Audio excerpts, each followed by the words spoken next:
The Ecosystem Factory by Sharon Forester. One day. Ever since I was little, I wanted to go to an island called Accident so I could see the Ecosystem Factory with my own eyes. The Ecosystem Factory is this weird, transparent, colorful, and deformed building where these people create plant life like grass, flowers, and trees, and they release it into the world to keep it alive. It has always been my dream to have the experience of witnessing that building and work right in front of me. Today, I was going to be fulfilling that dream of mine. At this moment, I was in a plane with my parents and my best friend Joseph. We were headed straight to the island of Accident from our home island called Beaver Lick. The name was brought up because the island was overpopulated with beavers. My parents and I were excited about this trip, but Joseph was not so excited. He always said that Accident was different from Beaver Lick. He was already missing that tropical island, even though we left not too long ago.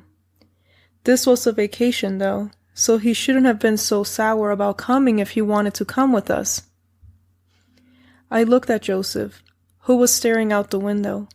Joseph, are you all right? I want to go back to Beaver Lick. He sounded annoyed. I touched his shoulder. Joseph, it's going to be okay. You said you were okay with coming when I asked you. We get to see the Ecosystem Factory. That place is really interesting. We don't have anything interesting back at home. He looked at me. Yeah. He paused for a moment. I guess you're right. I mean, we're staying in Accident for only 2 weeks, and we don't want to miss a chance like this to see the Ecosystem Factory and any other good stuff Accident has to offer. Hopefully not actual accidents. Right. I smiled at my best friend and brought him comfort by giving him a big hug. I think we're going to be aliens to the people in Accident since we come from a place with a stupid name like Beaver Lick. You're right, Joseph laughed. I do wonder what Accident is like. After that, we remained staring out the window throughout the entire plane ride to Accident and awaited our arrival. We all got off the longest plane ride ever once it was over. We took a moment to stretch before we left the airport. We were all so tired and hungry. I looked around Accident and saw many colorful buildings surrounded by a jungle and thousands of people walking around on the grass, sidewalks, or dirt roads. All kinds of vehicles were storming through the streets whenever traffic quit holding everyone back. We stood on the sidewalk, waiting for a chance to start crossing the street. The street light took forever to turn red or green. Whenever we finally had the chance to cross the streets, we had to keep close to other people that were also crossing the street because as soon as the road became empty, the vehicles would resume riding through the roads without stopping, and it was obvious they didn't care who was in the way. Okay, if we cross the street, are we going to make it safely to the other side? Joseph asked, walking close to me as my parents started crossing the road speedily, determined to stay caught up to the other people that walked with us. Want to hear a joke? I held his hand tightly in mine and pulled him with me to finish crossing the street. Not now, Joseph. We have to keep up with Mom and Dad before we lose their trail. There are a lot of people here and I heard a lot of bad things happen in Accident. Okay, listen to this, he said, ignoring what I had just said. Why did the chicken cross the road? I rolled my eyes at the most burned joke in the world. I caught up to my parents and Joseph and I followed closely behind them. We were trying to find a decent hotel we could all stay in for the next 2 weeks. I answered Joseph once I knew we could stay on my parents' tails. Why? To get to the other side? No. He crossed a road to live in this crazy world. He paused shortly. And to go to a weird place with a weird name like Accident to see the Ecosystem Factory, a weird building that makes what nature already creates for us. He was so silly. He always told me the same joke with a different answer each time. He said that he wanted to put these jokes into my everyday life, but I just never understood why. It was like the chicken in his joke just kept spying on me and followed my every move. The way he would say the joke or phrase the joke was really funny, though. The stupidity of the joke itself was somehow funny, too. When you are hanging out with the people you love, anything could be funny. I laughed. "Oh, Joseph, you're always telling me these kinds of jokes. Every day, Joseph. What is it with you?" "You know it's funny." "Are you ever going to tell me why you place these dumb jokes as an everyday life thing?" "Nope, here's another one. Do you guys want to eat at the greenhouse effect?" Dad asked, interrupting our conversation. My parents had stopped by a restaurant called The Greenhouse Effect. My best friend and I looked at each other. "The Greenhouse Effect? What's with the name?" wondered Joseph, eyeing the restaurant suspiciously. "Don't know. If it's a restaurant, it has food. Let's go eat," I suggested. Everyone nodded in agreement and then walked in the restaurant. The restaurant was a glass building where the owners grew their crops on the ground inside. We all walked as the workers dressed in green grabbed fruits or veggies from the growing plants and trees, made salads with them, and handed them out to the customers. We all fanned our faces because it was so hot in the place that we were burning up and started sweating. It was like they decided to grab the sun and placed it inside the building. We found ourselves a table at the corner of the restaurant, and soon we were eating the surprisingly delicious food the place had to offer. They definitely knew how to grow their crops. "I know you two like saying chicken jokes for fun every day," said Mom as we ate, "but it gets annoying and I don't want to deal with that in our vacation." I chuckled at the face Joseph gave my mother for everything she just said. He had mocked her words with a talking hand. Then he said, "I'll have you know that these jokes are awesome and they are my life." "Snails are my life," said a little boy that stood beside our table, wearing colorful clothes that gave us the impression he didn't know what color to wear, so he wore them all in one outfit. And he was holding a salad with live snails inside that were feasting on the meal. Joseph, my parents, and I widened our eyes at this individual.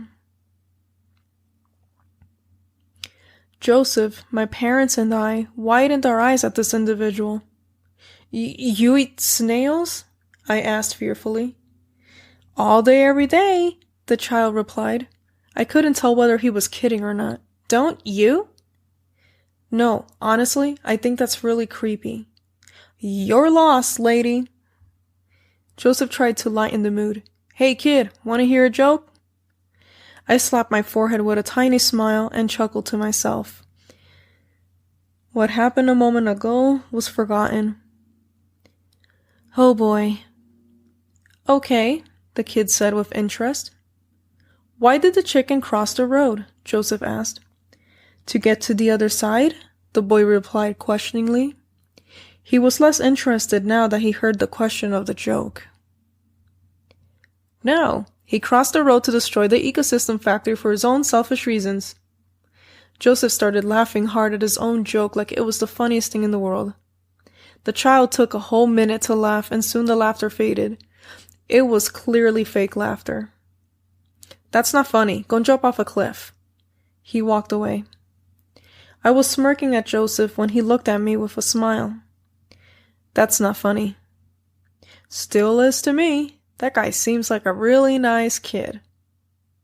"Don't let your jokes stretch too far, dude."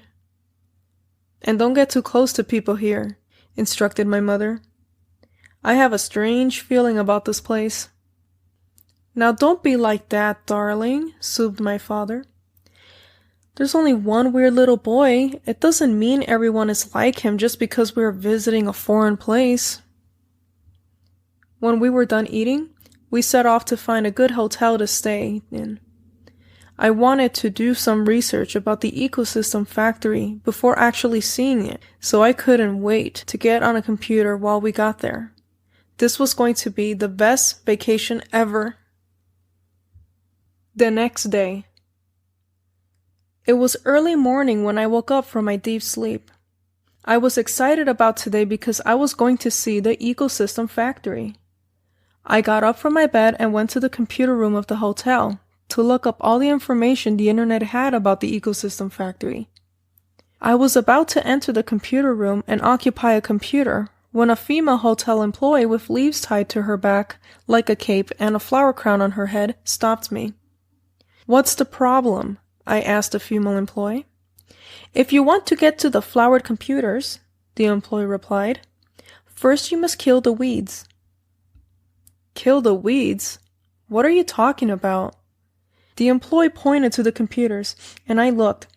The computers were tangled with vines, leaves, and blossoming multicolored flowers. I saw the weeds step out in plain sight to guard the computers from being used. They grew red eyes and a mouth and roared angrily at me and the employee. The employee handed me a sword. I looked at it. "What's this for?" "For killing the weeds, of course." "Why don't you just give me a vinegar and salt spray bottle?" "Not how we work. It doesn't kill the weeds fast enough. Good luck." The employee pushed me into the computer room and shut the door behind her, leaving me alone with the weeds. I stood still. I was stunned. I was questioning everything that had just happened in my head before I pulled myself together when all of the weeds faced their attention to me and started growling at me. With all my might, I slashed at all of the weeds with the sword and watched them shriek with terror before they were chopped into pieces on the computer table. Then I sat down in front of one of the computers and turned it on after I put the sword down. I went on the internet and put the name, The Ecosystem Factory, on the search box and hit the enter button. "Hey, what are you doing?" came a whisper. "Dang it!" I jumped up and then caught Joseph next to me laughing his head off at my reaction. "Are you out of your mind? You scared me." "I'm sorry, I just wanted to know what kind of things you would be looking for about the Ecosystem Factory." I turned to look at the computer screen. "I just want to know whatever the internet had to offer about the Ecosystem Factory before going out to see it." Joseph saw the sword. He then saw the chopped weeds on the table. "What just happened in here?" "A hotel employee forced me to kill some deadly weeds with a sword in order to get to the computers." The employee tapped on the glass of the door, making Joseph and I look at her. Her muffled voice on the other side of the room said, "It was by accident." What is she talking about? Joseph was confused. Does she mean it's actually normal for accident to put dangerous weeds in hotel computer rooms? Or did she just accidentally grow deadly plant life in here herself? It doesn't matter. She's obviously whack. Let's just go back to talking about the Ecosystem Factory on the computer, I said. Right. So what is there to know about the Ecosystem Factory? It's a huge, colorful, messed up building that makes plant life. That's all there is. He leaned over my shoulder to look at the computer screen. They must have spent an awful lot of time building that thing, though, I'll tell you that. I scrolled through the screen. It says that here. It also says that they've spent $100 billion building it, and it was first opened on Christmas 50 years ago. Not to mention it's the tallest building in the world. We might find more information if we go there ourselves. Interesting, Joseph said, not so into the venture. If you want to get into architecture or become a scientist. Why are you so interested in this? I shrugged. I honestly didn't know. You have to find something interesting in life. So far, accident has been a fascinating place. I got up from my seat and went off to get breakfast in the breakfast area, right after I shut the computer off. There, a bunch of people were serving themselves. My parents were two individuals in the bunch. I sat down at a table next to my parents with my breakfast, and the breakfast wasn't anything but fruits and vegetables made into a salad like that weird restaurant we went to yesterday. It was a real meal of scrambled eggs, bacon, and toast with butter. Sitting beside me, Joseph spoke to me. Hey you, why did the chicken cross the road? I waited for him to answer his own never-ending joke. He answered, The chicken crossed the road because it wanted to go research the ecosystem factory after killing off the weeds, then get breakfast because it was starving. The chicken's a pig, having so much in its plate. I smirked and slapped his shoulder playfully. He just laughed. We were all ready to go to the ecosystem factory. We were really excited about it. We all crossed the dangerous streets and walked on the sidewalks carefully as we headed to the building. We saw a lot of fascinating things on the way over. It was a long walk, but we managed to have a taxi escort us to the factory after a while. It was a bad idea though, because we were stuck in traffic for hours, and we pulled over at one point to continue walking. It felt like it seemed forever, but it wasn't long before I was standing with my family in front of the actual ecosystem factory of Accident. I was so amazed. Wow. I have to admit that this factory looks a lot prettier in person, Joseph murmured. I'm mesmerized by all the colors. Look at that. I jumped in place with joy. I am not too fond of the surroundings, though, said my mother. Joseph and I caught Mom and Dad glancing around the place, and we did the same thing. We noticed that there were a group of people lined up in the grass with a leader. They wore flowers on their heads and vines tangled all over their bodies over their white exercising clothes. My yoga class, remember! The male instructor wearing white gestured to the small flower between him and the yoga class he was teaching. We love the flower. We breathe the flower. We must become the flower. Now follow me and sprout your roots. He laid down on the ground and curled up into a ball before he stretched out his arms and his legs in all directions, yelling, "Photosynthesis! Photosynthesis! Photosynthesis!" His yoga class followed in perfect synchronization. Photosynthesis! Photosynthesis! Photosynthesis! Ugh! Joseph scoffed. This place is crawling with tree huggers.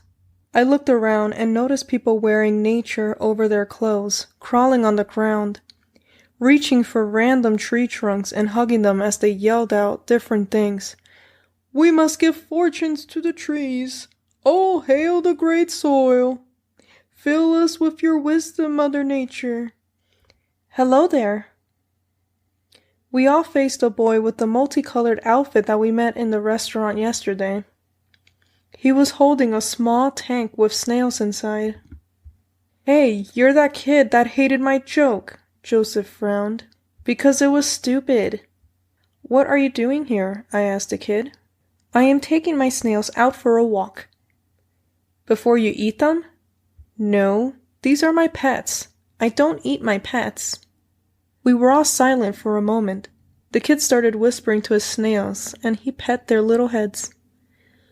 What's your name? I asked him, in an attempt to make a nice conversation.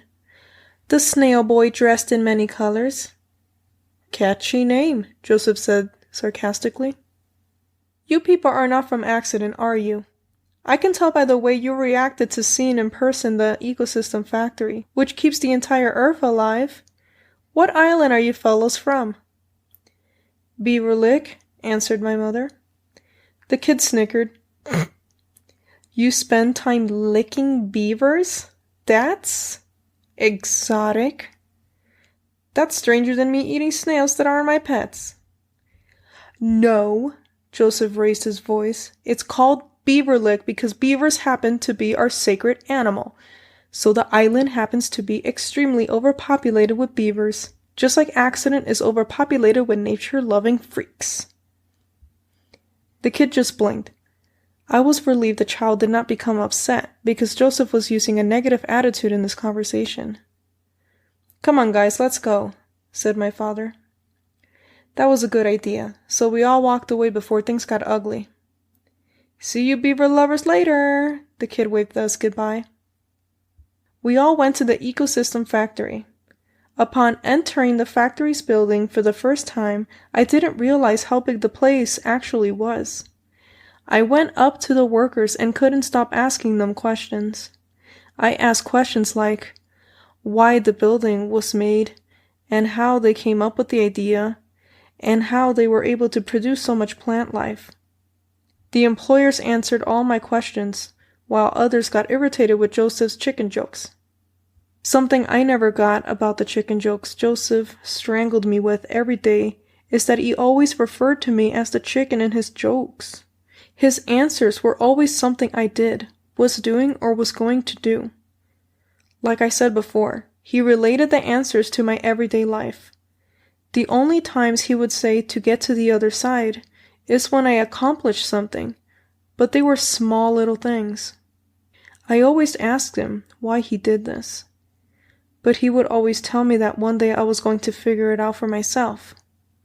It's been years and I still don't know what he means. Hopefully he tells me before either of us died. These lame jokes make Joseph who he is, so I didn't get so annoyed when he told me them. It also somehow connected our friendship. He always told me them whenever he knew I was in a good mood. What I don't understand is why he finds them so important that he has to relate them with everyday life. My family and I spent the whole day inside the ecosystem factory, looking around and gathering information. We had forgotten to eat at one point during the day because we were having so much fun. It was sunset before we realized how hungry we actually were, so we set off from the factory to find a hot dog stand. Thankfully, there was one right outside it. When I took a bite of my hot dog, I noticed how dark the sky was getting, and it was getting darker by the minute. Then Joseph told me, "You know, something's going on, dude. I have a really strong feeling that something bad is going to happen." I looked around for any possible evidence, but the only evidence I saw that might have been a sign of badness was the darkening sky. "What makes you say that?" Joseph pointed at the obviously dark sky. I couldn't help but laugh. "Yeah, genius, nighttime has come. That's bad because our day just ended." I suddenly found myself staring at the dark sky, getting deep in thought. "Hey," Joseph shook me. I snapped out of my thoughts and looked at him. "It's just bad weather. Let's go back to the hotel and call it a day." The day after that. The storm lasted all night. Joseph was right, the darkening sky was definitely bad weather. As soon as it was the next day, the sun was shining. I snuck out of the hotel with Joseph to find the biggest mountain just outside of Accident that was inside of the ecosystem factory. The biggest mountain we found was called Big Butt Mountain. He and I admired all of Accident and the ecosystem factory while we could still witness it all in person. Since it was a weird, transparent, colorful, and deformed building, we could see all the workers working inside the building, pulling in and out trees, plants, and flowers of all kind, and sending them off to be planted on the earth to keep it bright and beautiful. "Isn't it beautiful here?" I grinned at Joseph. "It certainly is." He grinned back. "The most beautiful thing in the world. Although this mountain could use a better name." "Why? It's a funny name. It's got butt in it." "That's exactly why." There was a small pause. "Hey, you. Listen to me. I want to tell you something." I looked at him. "Why did the chicken cross the road?" "Who knows?" I pushed Joseph playfully. "Don't ruin the moment." Joseph stuck his tongue out at me. Soon, he was tackling me to the floor, and we wrestled each other playfully. Joseph stuck his tongue out at me. Soon, he was tackling me to the ground, and we wrestled each other playfully before we decided to sit up straight to continue observing the ecosystem factory work its magic. But then, something really bad happened. We witnessed a bomb head straight for the ecosystem factory. It crashed right on top of it and destroyed it. "What the heck?" Joseph exclaimed. A huge fire started. Smoke rose in the air. The building started collapsing piece by piece. I fainted. When I woke up, I was lying over Joseph's shoulders like a sack as he carried me away. When I looked around, I noticed we were close to the hotel. I shook off of his grasp and ran for the ecosystem factory. Joseph knew what I wanted to do, so before I could think twice, he scooped me up bridal style and took me away. "Joseph!" I screamed. "There's nothing you can do, dude. Joseph, we have to do something. That factory is what keeps planet Earth alive." "But there's nothing we can do." He faced the direction of the factory. "The ecosystem factory is gone." My eyes grew wide. I stared at the sky. I couldn't believe it. I wanted to take revenge on whoever bombed the factory. If I could, I would bomb them myself. Okay, maybe that was a little exaggerated to think about, but I was very upset. I was so focused on the destruction of the factory that I could not remember how to operate my body. I was glad Joseph was carrying me away. I could do nothing but lay my head down and cry hard on his chest. I couldn't believe a wonderful building like the ecosystem factory was suddenly gone. The pain was so big in my heart that I cried myself to sleep in his arms. Another day after that. The next day arrived. I was in bed at the hotel. My parents were off exploring the strange wonders of the hotel we were staying at. Joseph was beside me, but I didn't even dare to look at him. I couldn't even look out the window. Watching the ecosystem factory fall was the worst thing that has ever happened to me. All of those people that lost all their loved ones in that tragedy must be feeling the same way right now. I had to deal with this hurt, but all I could do was replay the scene in my head over and over again. My dream was taken and turned into a nightmare. What could have been worse? All of my thoughts stopped when I heard Joseph talk. "Is there anything I can do to make you feel better?" "Not right now."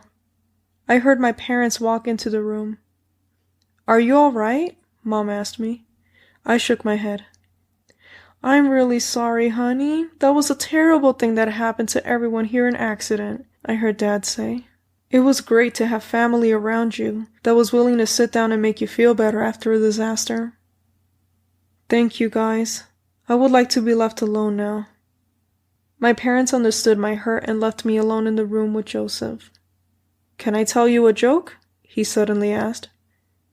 "Seriously?" "No." "But my jokes always cheer you up." "Leave me alone, Joseph. I don't want to hear another joke about that stupid chicken. The chicken can die in the middle of the road for all I care.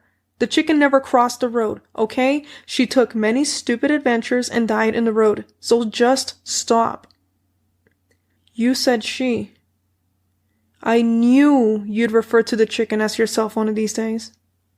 Joseph smiled at me sadly. He spoke again when I didn't say anything. "All right, I'll leave you alone." He walked out the room and left me alone like I had demanded. Later on, I was walking on the sidewalk inside the crazy island of accident. I wanted to take a breath of fresh air and get the whole situation out of my head. I passed through some markets. Through the window of a television store, I saw the incident of the ecosystem factory in the newscast of every television in display. They were announcing it on the islands around the world. I wanted to see the factory with my own eyes one last time, but I knew that couldn't happen. It no longer existed. I started walking away to get my mind off yesterday's disaster. I sat on a bench, leaned back against it, and watched the world in front of me. The people of accident didn't even look devastated as they resumed their lives. That was the strangest thing in the world. Their loved ones had died, and the ecosystem factory, the biggest building in the world, was gone. How could they not be upset by that? The ecosystem factory was such a beautiful symbol of accident. I passed through the land where the bombed remain of the factory lay. Workers were cleaning up the huge mess and laughing and making casual conversation without a trace of sadness. I walked up to them to find out why this was so. "What is the matter with you guys? Why aren't you guys upset? The factory's gone and your loved ones have vanished." The workers stopped everything they were doing and turned to stare at me with confusion. "You're not from around here, are you?" one of them said. "No, she is not." I turned to look at Snail Boy, who had all of his snail pets wandering his body, and I widened my eyes, surprised to find him here. It's like he constantly follows where Joseph and I go. "There's no reason for anyone to be upset, lady." "There isn't? Why not?" "Because we bombed our own factory. Everyone's always ready themselves when something like this happens, and they hide underground before anything could hit them." He gestured towards the underground doors that lay all over the place on the ground, disguised with the nature by being covered by the grass. People were exiting and entering the underground doors. "Everyone is okay." "Why would you guys do something like this?" "Because we get lazy. We make factories to do all the work for us. Once we realize we get drowned by the gift of technology advancement, we flee from its addiction by destroying the factories to remind ourselves that we can power the planet on our own. We do it all the time. I personally think it keeps things fascinating around here." I looked around at the workers and watched how they cleaned up the bombed remains of the factory, erasing it from its existence. Others came up and grabbed the surviving plant life and planted them in the soil and watered them. I looked over at the people coming in and out from underground with gardening tools that they then started using for planting and tending the crops in different locations. I was speechless as I looked back at Snail Boy. "Maybe you guys aren't crazy after all. Maybe just a little bit." He grinned. "You should go back to your family now. I am sure they miss you very much." "Thank you, Snail Boy, dressed in many colors." I walked my way back to the hotel. When I finally arrived to our hotel room, my parents yelled at me for leaving the hotel without telling anyone anything, like Joseph and I had done yesterday. Joseph was worried sick about me. He gave me a big hug when I first entered the room. I repeated the words "I'm sorry" to my parents and best friend until they could finally forgive me and we could all forget about this whole situation. When it was dinner time, we all had a quiet meal. I broke the silence and caught everyone's attention. "You know who I saw today? Snail Boy. He was helping the other workers clean up the remains of the factory. It was amazing." "How is that amazing?" Joseph asked, puzzled. "He and the others were helping clean up the environment. He said they make factories all the time and then destroy them to remind themselves that they can clean up and liven up the planet all on their own."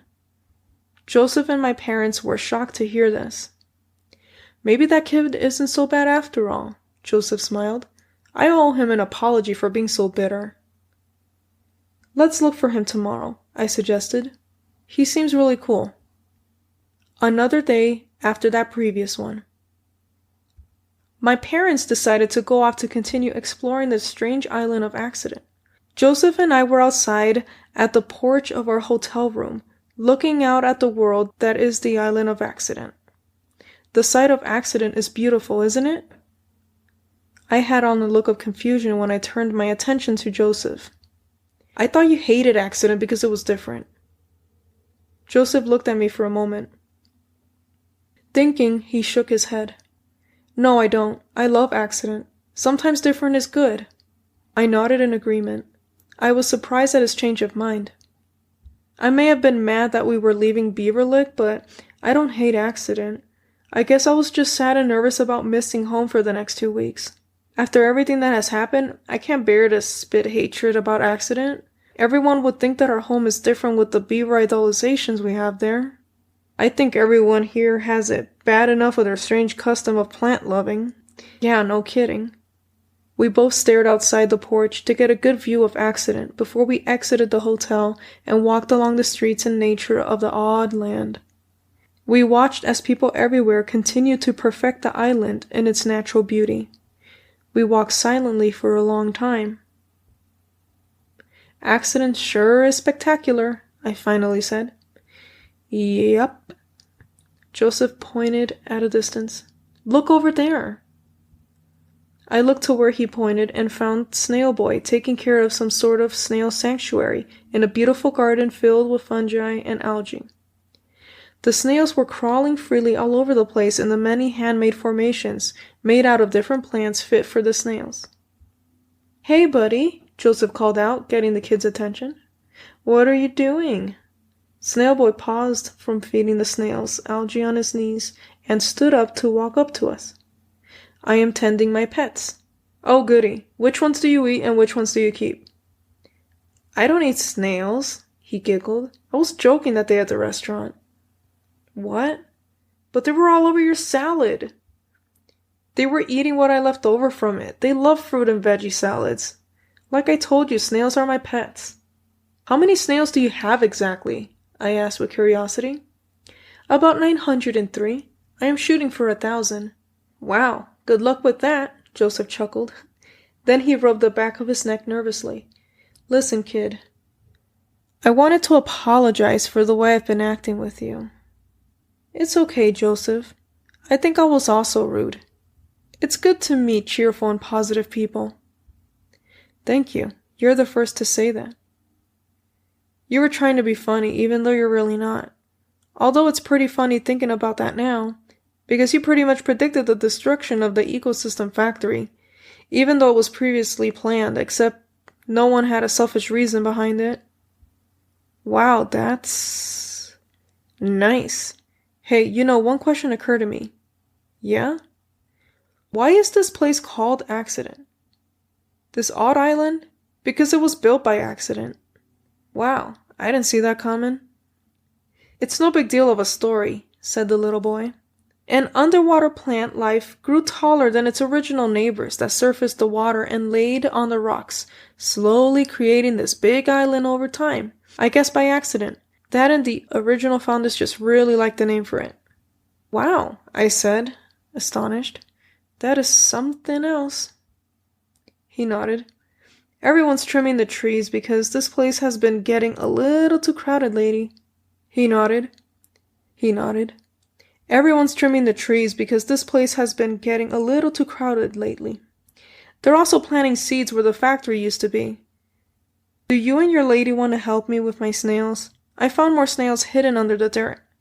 They must really like it there, so that's where I'm building their new paradise home." "Sure thing, little guy. Be right there." Joseph smiled. The kid smiled widely, walked back to the snails, and resumed feeding them algae. Joseph turned to face me. "You know that you're the chicken in my jokes, right?" He put his arm around me and looked around at the miracle of life that the people of Accident were making come true by planting seeds on the earth. "Yeah, you knew." I smirked, and then thought about those jokes.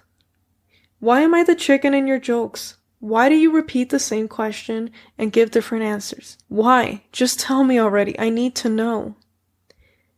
I say these jokes because I love replaying our lives through them. I love hearing them come out the way they do. What is the point of all that? I guess it's my way of remembering the things we do, don't do, will do, and the things we like and don't like.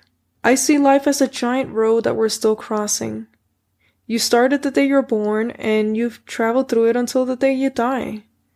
And then anything beyond that. Wow, Joseph, I never thought of it that way. You know what I find amazing?